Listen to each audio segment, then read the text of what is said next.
जय हिंद फ्रेंड, हिंदी और प्राइड में आप सभी का स्वागत है।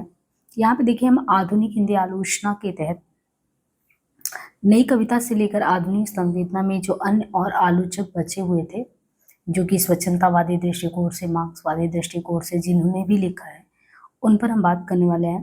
देखिए हिंदी आलोचना के वैचारिक मानचित्र में देखें तो स्वच्छंदतावादी दृष्टि से लेखकों में रघुवंश ये रहे हैं, और दर्शन और इतिहास को केंद्र बनाकर आलोचना करने वाले डॉक्टर देवराज, इंद्रनाथ मदान, ये दोनों लोग।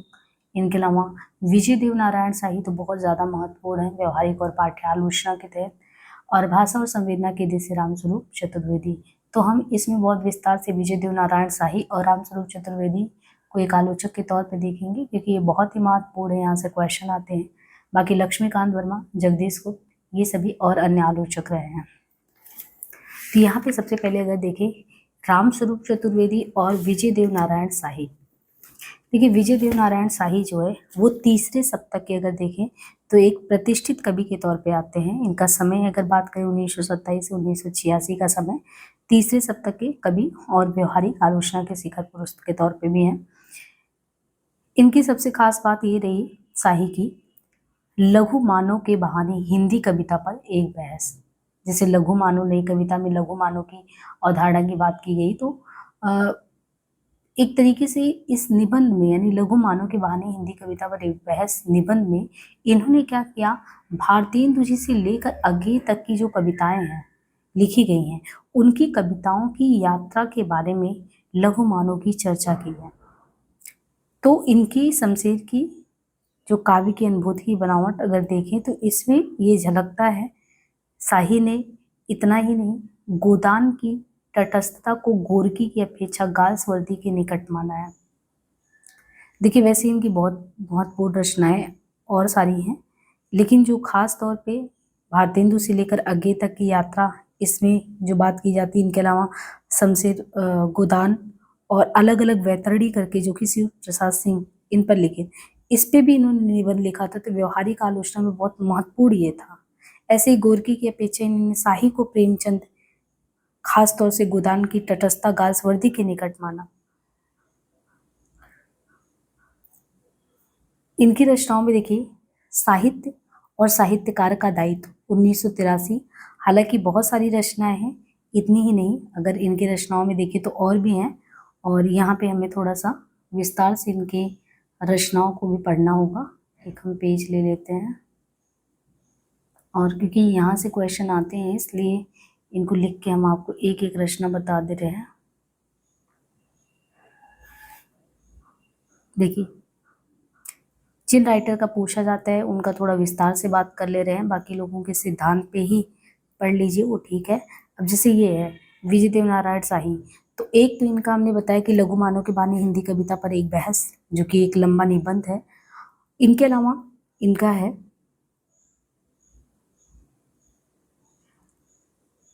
जायसी रचना करके है, और ये जायसी रचना 1983 ईस्वी में है। 1983 ईस्वी में जायसी करके है। इनके अलावा जो इनकी रचना का नाम साहित्य और साहित्यकार का दायित्व,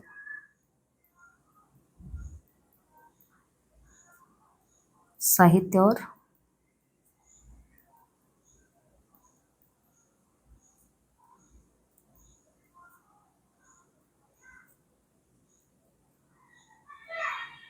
साहित्य का और साहित्यकार का दायित्व करके, ये भी 1983 में ही आता है। तो एक तो लघु मानव के बहाने 1960-61 ईस्वी में प्रकाशित हुआ था, जायसी है। इनके अलावा अगर देखें तो ऐसे ही छठवां दशक करके है, और जो छठवां दशक है ये 1988 में आता है। वर्धमान और पतनशील करके है ना, ये सारी चीजें। लेकिन जो सबसे ज्यादा इनका खास चीज हमें पढ़ना है कि इन्होंने बहुत विस्तार से जो है जायसी पे बात की, जायसी को प्रतिष्ठित करने का काम किया। तो ये आपने देखा यहाँ पे रचना साहित्य और साहित्यकार का दायित्व 1983, जायसी 1983 में, छठवां दशक 1988 में, शमशेर की काव्य अनुभूति की बनावट मरणोपरांत। शाही ने गोदान के संबंध में भी बात किया, इनके अलावा लघु मानव के बहाने वो चीजें छेड़ा। देखिए जायसी का उद्धार कह रहे हैं कि जायसी पर इन्होंने उद्धार कैसे किया, क्योंकि 1983 में अगर देखें तो ये जो है जायसी पे इन्होंने कब लिखा था, 1983 में। 1983 में शाही जो लिखे थे, उनकी रचना व्यवहारिक आलोचना का बहुत अच्छा उदाहरण देख सकते हैं, क्योंकि इसमें इन्होंने क्या किया, शुक्ल ने जायसी का उद्धार किया था एक कवि के रूप में, और जायसी ग्रंथावली लंबी भूमिका लिखी थी उन्होंने। यानी आप देखिए व्यवहारिक आलोचना के तौर पे सूर, तुलसी और जायसी, तीनों लोगों पे व्यवहारिक आलोचना शुक्ल ने लिखी थी। तो उन्होंने तो जो प्रतिष्ठित किया ही था अच्छे खासे, लेकिन जो इन्होंने अपनी आलोचनात्मक कृति लिखी जायसी, तो जो बहुत सारी मान्यताएं शुक्ल की उनको लेके थी, उसको इन्होंने खंडित करके अपनी मान्यताओं को सामने रखा। और इसमें इनका एक जो है शाही का जो हस्तक्षेप, यानी शाही ने जो है शुक्ल जी की अनेक मान्यताओं का जब खंडन किया, तो एक विधिवत कवि स्वीकार किया किसको, जायसी को। जायसी की रचनाओं में इन्होंने कहा बौद्धिक सघनता, यानी सब्टेस्ट यानी विशेष प्रकार की विडंबना, वो चीज है उनमें। तो शाही की दृष्टि ये था कि 16वीं सदी का जो कवि यानी जायसी है, उसको मानना चाहिए 20वीं सदी की संवेदना का कवि, इतने महत्वपूर्ण लेखक हैं। तो उनकी रचनाओं में बौद्धिक सघनता देखना और 20वीं सदी का कवि एक तरीके से कवि मानना, तो एक अलग ही लेवल पे जायसी पे इन्होंने काम किया है। इनकी आलोचना जो विशेष दृष्टि रही है, जायसी को प्रतिष्ठित करने में अहम योगदान दिया है। इनके अलावा तो लघुमान्य को बहाने हमने कहा, कविता पर किस तरीके से, इनके अलावा प्रेमचंद जी पे भी इन्होंने काम किया। दूसरे बड़े जो इसमें लेखक है रामस्वरूप चतुर्वेदी जी, इनका भी बहुत इंपॉर्टेंट रोल है। रामस्वरूप चतुर्वेदी 1931 भाषा और संवेदना के शिल्पी के तौर पे हिंदी साहित्य संवेदना का विकास 1996 में इसको व्यास सम्मान भी मिला, और ये बहुत इंपॉर्टेंट है। इसमें आप देखिए साहित्य में संवेदना और दोनों चीज़ों को, यानी साहित्य में संवेदना, इसके पहले आपने बहुत सारी रचनाओं, लेकिन संवेदना नहीं जुड़ा था साहित्य के इतिहास में। इन्होंने उसमें इतिहास में संवेदना, यानी कोई भी रचना को पढ़ना या कि साहित्य को देखना भी तो संवेदना के दृष्टि से वो शुरू किया। इसमें काव्य भाषा, गद्य विन्यास, सारी चीज़ें हैं। इनके महत्वपूर्ण रचनाओं में हिंदी नवलेखन 1960 है, अज्ञेय और आधुनिक रचना की समस्या 1968, कामायनी का पुनर्मूल्यांकन 1970। तो इनकी कुछ महत्वपूर्ण रचनाएं हैं। देखिए चतुर्वेदी जो है, उन्होंने कामायनी, अज्ञेय और शुक्ल, कामायनी, अज्ञेय और शुक्ल पर रामस्वरूप चतुर्वेदी ने कलम चलाई, क्योंकि एक विशिष्ट कृति एवं कृतिकाल से संबंधित इन्होंने इन पे लिखा, यानी कामायनी, अज्ञेय और शुक्ल पर। इनकी दृष्टि में क्या है, कामायनी हर आधुनिक रचनाकार और आलोचक के लिए एक परीक्षा स्थल है कि किस तरीके से कामायनी लिखा गया है। प्रिय लेखकों में अगर देखें तो इनके सबसे प्रिय लेखक के तौर पे अज्ञेय हैं। तो अगर हर आधुनिक जो रचनाकार को एक कसौटी पे, मानकों पे खरा उतरना है, तो परीक्षा स्थल कामायनी है। और हिंदी के सबसे बड़े आलोचक जैसे तुलसी, जो कि सबसे बड़े कवि, चतुर्वेदी ने शुक्ल जी को एक संपूर्ण आलोचक व्यक्तित्व के रूप में स्थापित किया। चतुर्वेदी जी ने शुक्ल जी को एक संपूर्ण, अगर आलोचक व्यक्तित्व की बात करें तो ये कौन है, शुक्ल जी हैं। तो इनके बारे में देखिए, इनकी और भी अन्य रचनाएं हैं जो कि बहुत महत्वपूर्ण रचनाएं हैं। तो ये हमने देखा जो है तीनों रचना, ये जो रचनाएं थी ये तो हमने देखा विजय देव नारायण शाही की, ये विजय देव की। लेकिन जो रामस्वरूप चतुर्वेदी हैं, इनकी जो रचनाएं भी हिंदी नवलेखन, तो क्रमशः अगर देखें कि जो बहुत इंपॉर्टेंट रचनाएं हैं, भाषा और संवेदना करके, भाषा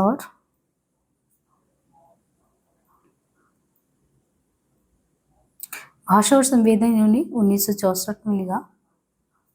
इनके अलावा अज्ञेय और आधुनिक रचना की समस्या, तो अज्ञेय पे इन्होंने काम किया था।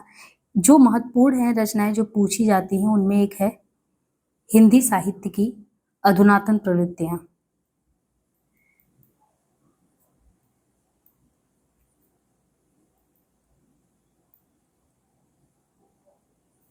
ये कई बार एग्जाम में पूछा गया है, इसलिए इसको लिख दे रहे हैं ताकि आपको याद रहे।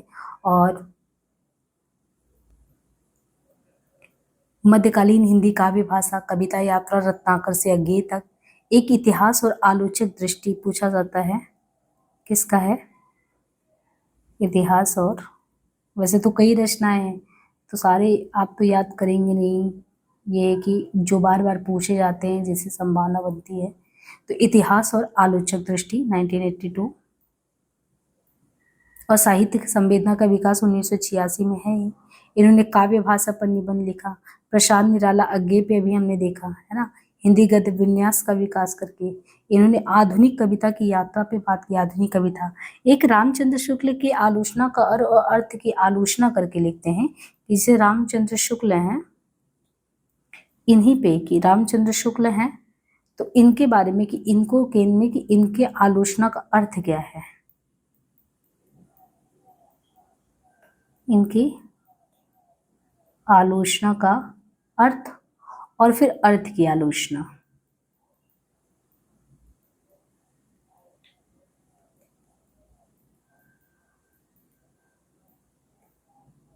है ना, ये कुछ रचनाएं हैं जो बहुत इंपॉर्टेंट रही हैं। बाकी ठीक है, मतलब जितना हमने देखा और विशेष के कवि के तौर पे देखते तो ये होता। बाकी यहाँ पे अब देखिए कुछ और भी रचनाकार हैं, जैसे लक्ष्मीकांत वर्मा 1922 से 2002 नई कविता के विद्रोही सिद्धांत के तौर पे परिमल के प्रमुख प्रवक्ता के तौर पे रहे। प्रयोगवाद और नई कविता के आधार पर सिद्धांत निरूपण किया।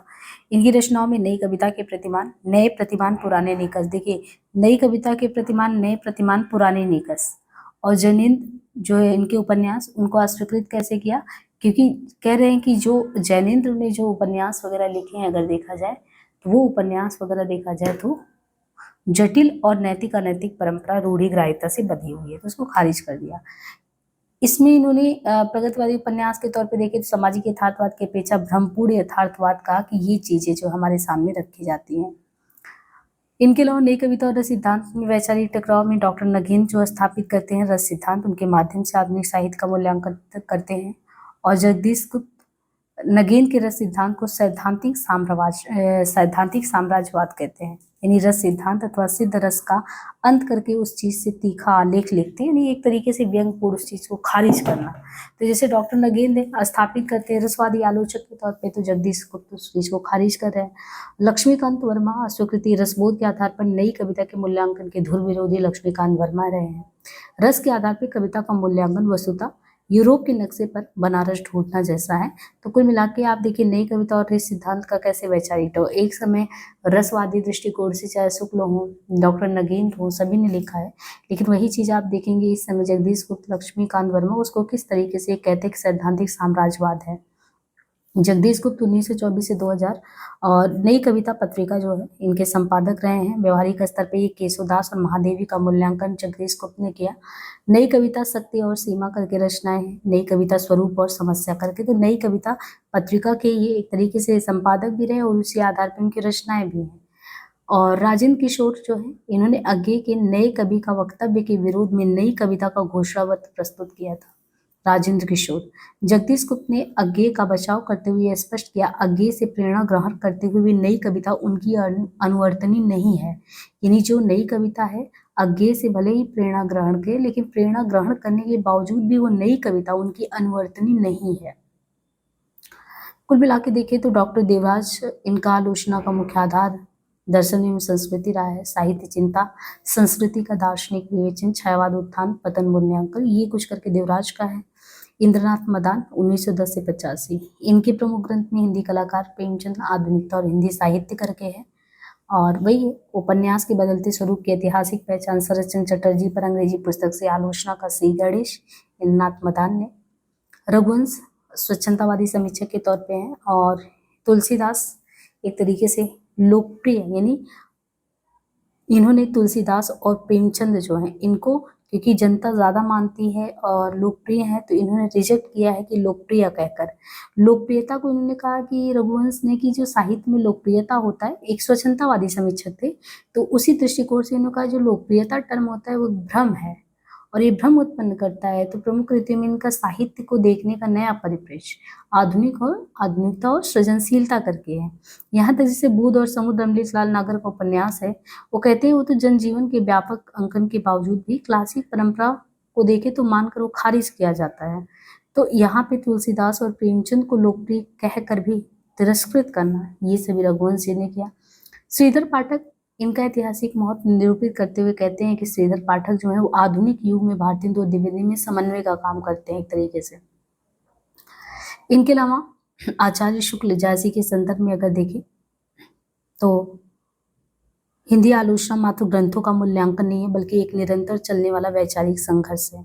जैसे शाही हैं, खंडन करते हैं, शाही खंडन करते हैं शुक्ल जायसी के संदर्भ में जो बातें कहते हैं और फिर वो अपनी बात रखते हैं। और संपूर्ण आलोचक एक तरीके से देखें तो इनको फिर संपूर्ण आलोचक कौन कह रहा है, सर्वोच्च मान रहे चतुर्वेदी। तो यानी जिस शाही को अगर देखें विजयदेव नारायण शाही शुक्ल को जायसी के संदर्भ में खंडन करें, उसी को रामस्वरूप चतुर्वेदी सर्वोच्च मान रहे हैं, संपूर्ण आलोचक मान रहे हैं। कौन? जगदीश गुप्त भी मान रहे हैं। और वही जगदीश गुप्त अगर देखें और लक्ष्मी शंकर वर्मा डॉक्टर नगेन के रस सिद्धांत को खारिज करें, अस्वीकार कर रहे हैं। प्रेमचंद के संबंध में लोकप्रियता को लेकर भ्रम की बात कर रहे हैं। कौन? रघुवंश, इनको खारिज कर रहे हैं। तो आप ये देखिए कि क्रिटिकल एनालिसिस में पहले भी था कि क्या इंटरलिंकिंग है, एक दूसरे के पक्ष विपक्ष की बात या जो चीजें जिसमें कमी है उस चीज को उजागर किया जाता है। देवी शंकर अवस्थी विवेक की रंग 1965 रचना है, नई कहानी संदर्भ और प्रकृति करके है।